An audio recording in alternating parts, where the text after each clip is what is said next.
Daily KO Mequinonoag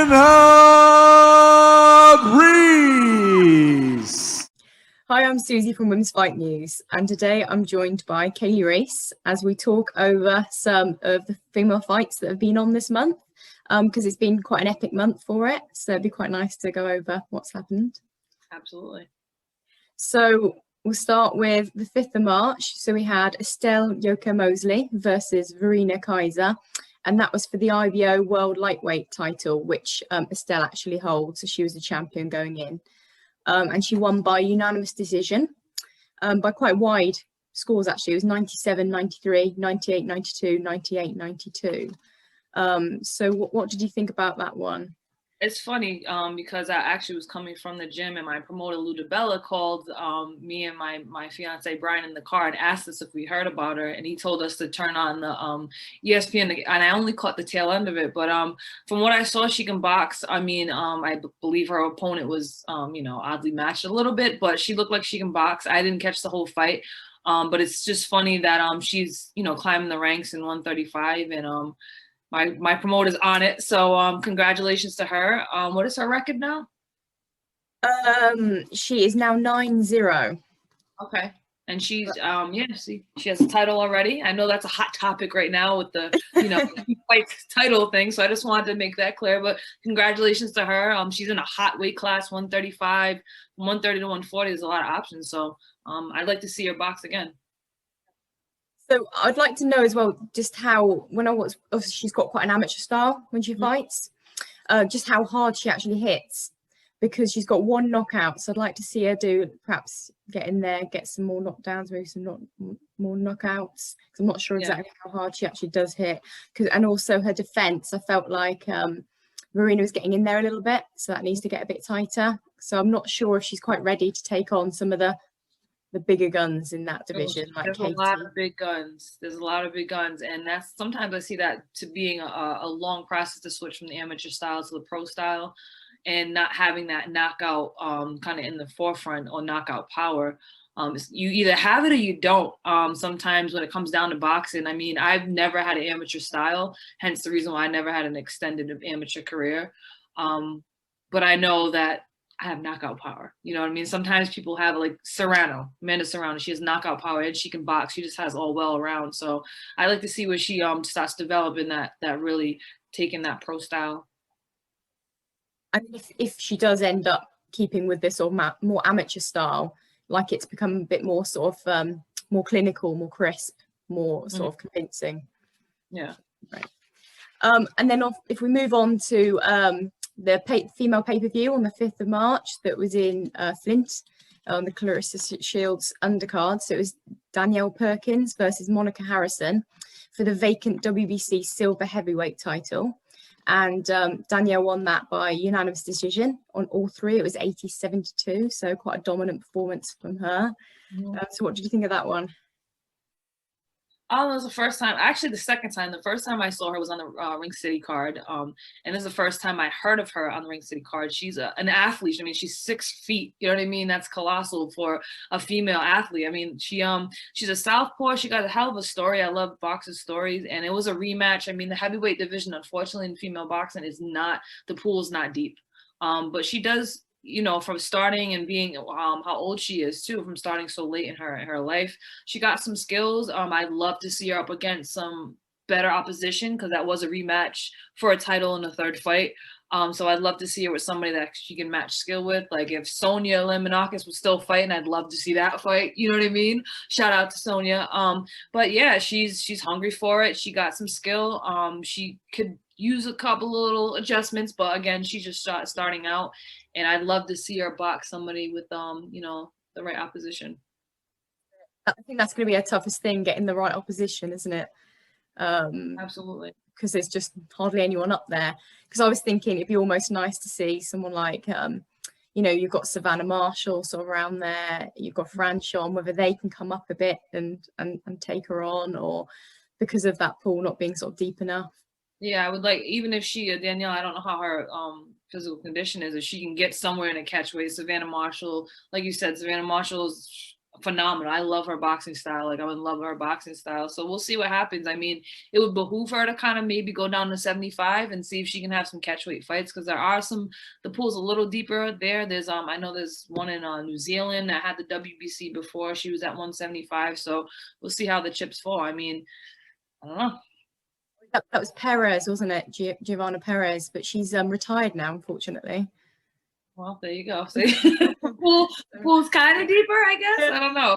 I mean, if Alejandra from Mexico didn't, just like destroy her career by getting caught doping, then, maybe she could have met her, because, they're both big females, so that would have been nice. But I think Big Al's days are over after that. Yeah, I don't think she's coming back from that now. No. So then if we go to the main event, so Clarissa Shields versus Marie-Eve Dicaire for the Undisputed Super Welter plus the ring and lineal titles. So it was, again, another dominant performance, unanimous decision for Clarissa, 100-90 on all 3 scorecards. So how do you find this one?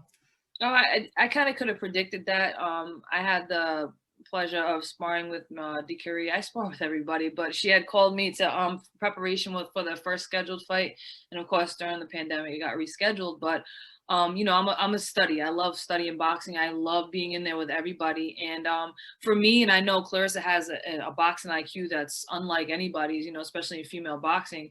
That's hence the reason why she's who she is now. Happy birthday, Clarissa. Shout out. Congratulations. But yeah, I knew right away that she was going to figure her out. And Dicaire doesn't really have that killer instinct fighter that you kind of have to bring with a fighter like Clarissa. You have to bring the fight to her. It's going to be a dog fight. She's, kind of basic. No taking anything away from her. She is a champion. She was a champion for a reason. She boxes well. But somebody like Clarissa that has seen every style there is, being a 2-time Olympic gold medalist as well. I know southpaw wouldn't have been a problem for her to adjust. She adjusted well. She put on a dominant performance. Dicaire showed up and she did what she does best. And but Clarissa walked away with the win again. So shout out to both of them for putting on a good show for women's boxing, and that pay-per-view show for being an all-female card. It was a good headliner. And I know Dicaire is still going to continue on. She's such a sweetheart, you know what I mean? And she works very hard. So I'd like to see her drop down though, because I feel like she could probably do a little bit more damage maybe in 47. But we'll see. I'd like to see her like against Raquel Miller, or that'd be an awesome fight. But it was a good card. It was a good fight.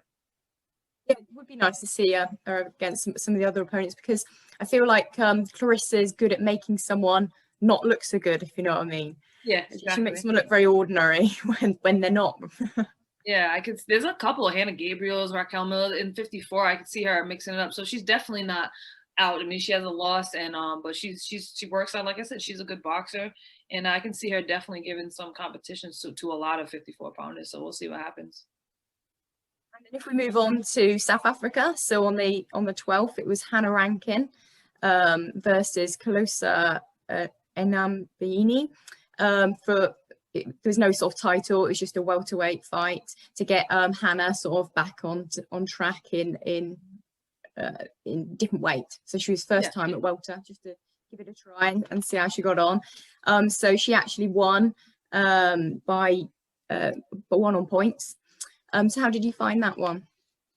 I didn't get to see it, and I was actually looking for that one because I had the pleasure of sparring with Hannah when she was in preparation for Clarissa Shields. Like I said, I've sparred everybody. A lot of people don't know. I work between Katie Taylor, Hannah Rankin, I work with everybody. Hobbiton, I've worked with everybody. So I'm so happy for Hannah. Again, very, very sweet woman. She's a great fighter. Her work ethic is amazing.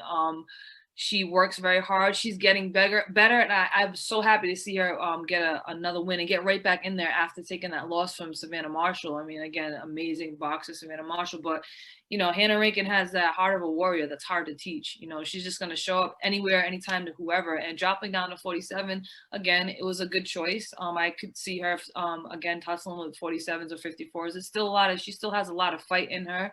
And I was happy to see her come up with a win, especially somebody who has a winning record. I don't know of the other fighter, and I was actually looking for that fight when it was going on. But congratulations to her, and I know she's making her homeland, Scotland, very, very proud. Yes, she is. And yeah, looking at it, she is quite good coming down in weight. She looks like the bigger fighter. So she's going to be the bigger fighter at the weight. And she was in control the whole time. And it was a shame because I was hoping she was going to stop her. Because there's a couple of times when she was looking like she might stop their opponent or knock her down, but didn't quite do it. So no, it was good. It was good, you know, good showing for the first time in welter, I think. Where was it? Was it streamed? Because I was looking for it, but I couldn't find it. It was like a pay-per-view. Oh, okay. By the promotions. It was like Africa promotions. So they streamed it. I'll find it. I'm sure it'll be on YouTube at some point. Yep. So then if we go to Australia, so Ebanie Bridges versus Carol Earl, that was on the 13th of March for the vacant ANBF Australasian Super Bantam title, which Ebony won by unanimous decision on all three, 80, 72, 80, 72, 79, 73. So what did you make of this fight? Did you manage to get to watch it? Did, because Ebony is my little homie. I love Ebony so much. She actually is here. She's training in Philly with me, and that's my little sister, my little Tassie devil. So I did actually see the fight. She basically just dominated the entire fight. That Carol, man, she's tough. She's tough. She was taking some shots, and it was a good fight for her to come back, get the rounds in after such a layoff, after, you know, having that shoulder injury and kind of missing her opportunity with the ball fight, but how, you know, the stars align, and when one door closes, another one opens. So she's ready to go to the next step, and I was happy to see her get an 8-rounder and get those rounds in. And I was pleased with what I saw, but we have some work to do, so I can't wait till the next one. Yeah, no, I managed to catch it as well. Ebony sent me the fight, which was great. Yep. But it was great preparation for her, I thought, because quite sort of intense 8 rounds, quite a high work rate. Yeah, I mean, I was like, good Lord, girl, you have to throw a lot of punches. I mean, it was, like I said, a great for a comeback fight, for a layoff, and to get the rounds, and especially for, she only has 5 fights, you know what I mean? And she's such a quick study. I love her to death. It's nice that you are in camp together. Yep. If we go across on Australia on the same night, we had Shanika Johnson versus Shannon O'Connell for the WBA Gold Bantamweight title. And O'Connell actually won that by split decision, 93-97 to O'Connell, 93-97 to O'Connell, and 96-94 to Johnson. Did you manage to catch this one? I couldn't find that one either, but I know O'Connell, like, she has like unanimous, then she'll have like a bad loss, and then she'll have a split. Her career is like all over the place. I mean, she's a tough little fighter. But I would love to see that fight, because I've only heard of her opponent one other time because my manager was dealing with another fight, but I didn't get a chance to catch that one either. I was actually just found out she was fighting like a couple of days before, because it wasn't posted anywhere. So I was like, oh man, she's fighting too, but I couldn't find that one. I've actually not managed to catch that one either, actually. I'd like to, like you say, it'd be quite an interesting one to watch. But I know that because obviously Shanika Johnson was undefeated, and obviously Shannon Connell's more the one that's been around, like you said, had the losses, had the wins. But she was the one that was sort of on the roll, had the momentum, because she's won the Commonwealth just before, and then she defeated Kylie Fulmer, who was undefeated before last year. So I felt like she was sort of on the roll with it. But the following sort of morning, or the couple of mornings later, I know that Shanika did a little video on Instagram where she was sort of saying how she, you know, it's sad to lose and all that, and she sort of hinted at the fact that she wasn't particularly happy with the judges scoring. So I'd like to actually watch and see what I make of that, and see what I think of that judging, because I know it has been a little bit dodgy, especially in that state of Victoria. I know, I've heard the horror story, so that's another reason why I was trying to find it, but I wasn't shocked that I couldn't find it. But I'd be interested to see, because I think I smell a rematch. Yeah, because everyone's sort of saying now, oh, O'Connell should then move on. Perhaps she should get the winner of Ebony and Shannon. But again, can she then claim that when it's not sort of quite clear whether she beat Johnson or not? I don't know if she wants to get in the middle of that Shannon Ebony thing. You might want to stay in Australia. And then if we move on to one that is relevant to you, Jessica Mccaskill versus Cecilia Breakhurst, who was on the 13th of March as well for the Undisputed at welter, plus the IBO, the ring and the lineal title. And it was unanimous decision, quite wide, 98-91, 99-90, 189 to obviously Jessica Mccaskill. What did you make of this fight? I mean, it was just kind of, I saw it as a repeat of the first one. Jessica slowed down a little bit, but she just has that unique brawler in your face style that Cecilia obviously did not figure out yet again. When I saw them in the weigh, and I'm like, all right, Cecilia looks better. Like, she looks like she really worked a little bit harder. I know she wants to avenge that loss, and she said she was, really focused in this camp, and then she fell apart. I think Cecilia is shot. I think she needs to hang it up at this point, or I don't know. She didn't have an answer for Jessica. She didn't adjust. She got hit with overhand rights like she did last time. Like I said, I think it was a repeat of the first fight. Jessica has a unique style. She just goes swinging, you know what I mean? But for somebody like Cecilia that didn't make any adjustments, she could literally close her eyes and swing away and she'd be right there. You know what I mean? So it was just a repeat, and congratulations to Mccaskill. I mean, I mentioned wanting to fight her a few times even before she fought Cecilia for the first time. I think that'd be awesome. There's a lot of interesting fights between 40 and 54. So she's undisputed champ. Congratulations to her. She has a hell of a story too. So I don't know what Cecilia is gonna do now. I don't think she knows what to do without being the undefeated first lady. So what is there to do for her now? Can she avenge it again? Does anybody want to see that fight for the third time? No, I don't. I didn't want to see it the first two times, but whatever. We saw it, and that's what happened. And Cecilia didn't make adjustments, and now Mccaskill is two-time undisputed. So congratulations to her. I know she has her own agenda as far as she wants to start mixing MMA fighters in the 47 division, but she's in a busy division, and she's here to stay for a while. She has a lot of fight in her. Cecilia, on her way out, if she's not thinking about retirement now, or she wasn't, she might be now. I have no idea. And I really don't give a shit. To be quite honest, whatever. She was not going to give me my rematch, so we're all going to be waiting, and I'm not, the fans want to see it. I'm not like knocking on her door. If it comes to me, it comes to me. I don't really care. I know the fans want to see it. Of course I want to avenge that, but it is what it is. I'd like to see you against Jessica Mccaskill rather than Breakhurst. I would love to fight that because I can box too, but I can brawl. So unlike Cecilia, I can make adjustments. So we'll see. Yeah, no, it'd be a very good fight, I think. And I've not really got anything to add to that fight. Actually, I think you summed it up perfectly. Pretty much. I mean, whatever.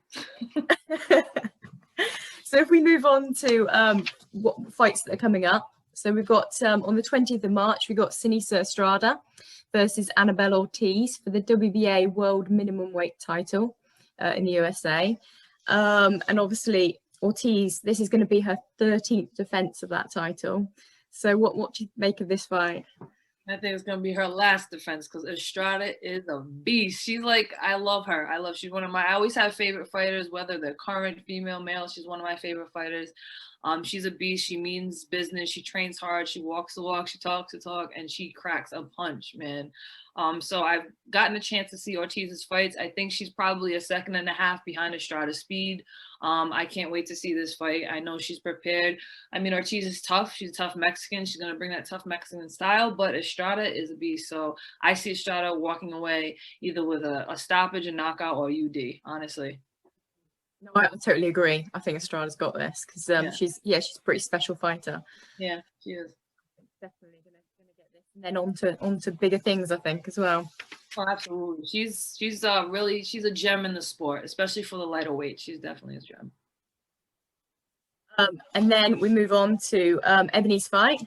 So we've got Ebony versus Shannon Courtney on the 10th of April for the WBA World Bantamweight title. How do you see this going? I see this as a great fight. I know I've seen, I don't get too much into the social media hype, but, I'm just a boxing mogul. I just love watching women's boxing, men's boxing, especially being with Brian and knowing that we always are looking at fighters no matter what weight. So I'm excited for the fight. I mean, Ebony, of course, she's my teammate and I love her to death. But that girl, if for everybody watching on Instagram and on Twitter and thinks she's just a weigh-in, she just wants the attention and she just does weigh-ins and she doesn't know how to fight. Let me tell you something about that girl. She hits like a retard, and I use that word very loosely. She works so hard, that girl, and she has such a drive in her. I don't know where she gets the energy. She wants to fight. You know what I mean? And she listens. She's a sponge. She is such a student of the sport. So personally, obviously, I'm being biased, but to be non-biased, Courtney also has a hell of a story. She has a hell of a team behind her. She can box. I'm sure she can pack a punch.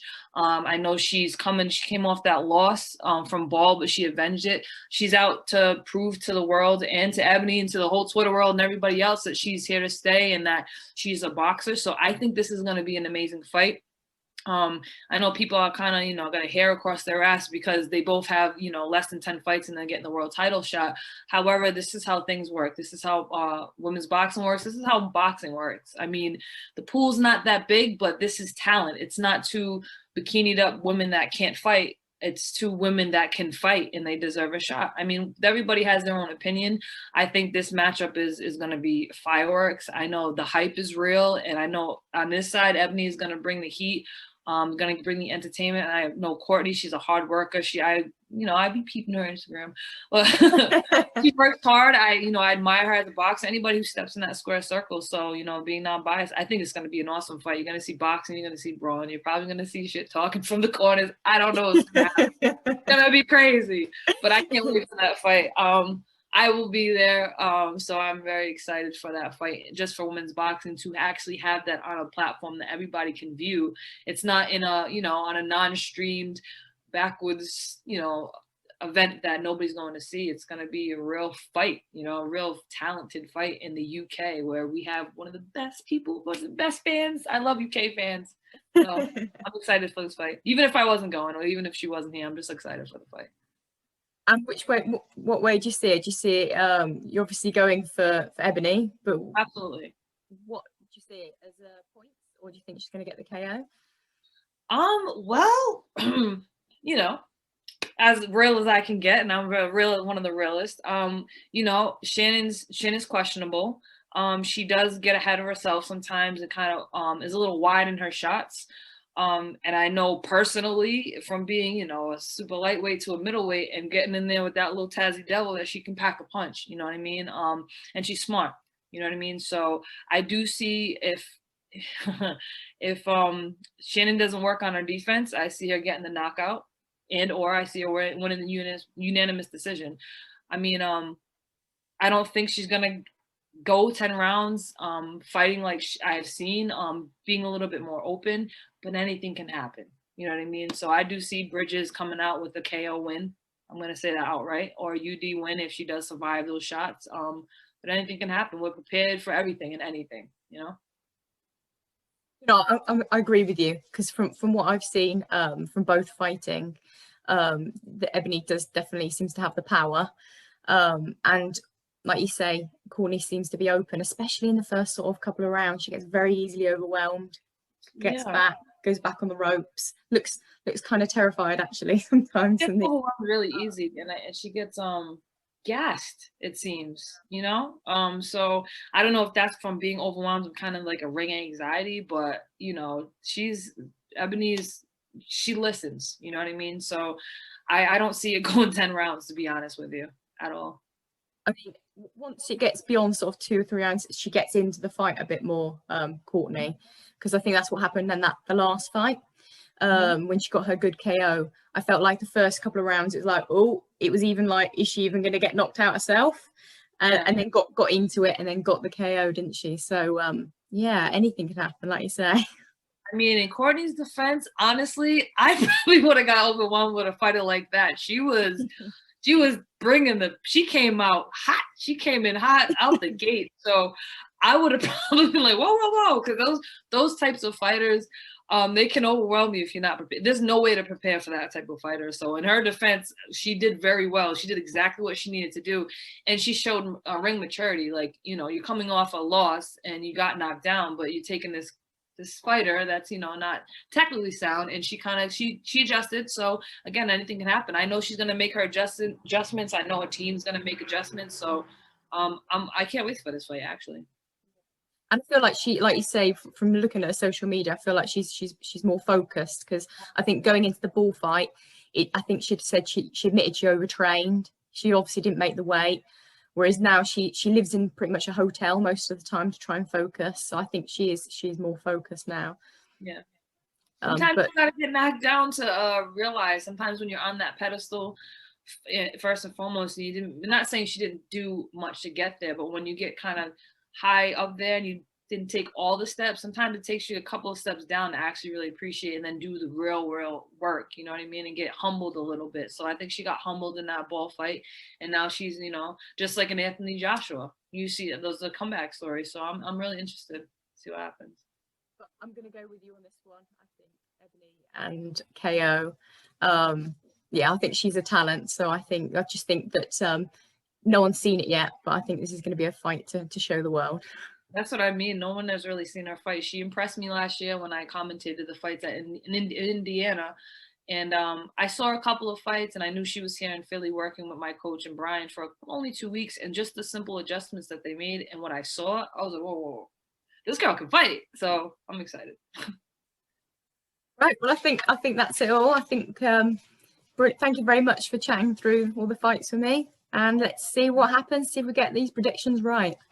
I hope so. And I'll, you know, anytime you want to talk, you know, I keep it 100. So it was awesome talking to you, and thanks for having me. That's great. Thank you very much, Kali. All right. I'll talk to you soon. Bye. Thank you for watching. And if you enjoyed the video, please hit like. Don't forget to subscribe so you don't miss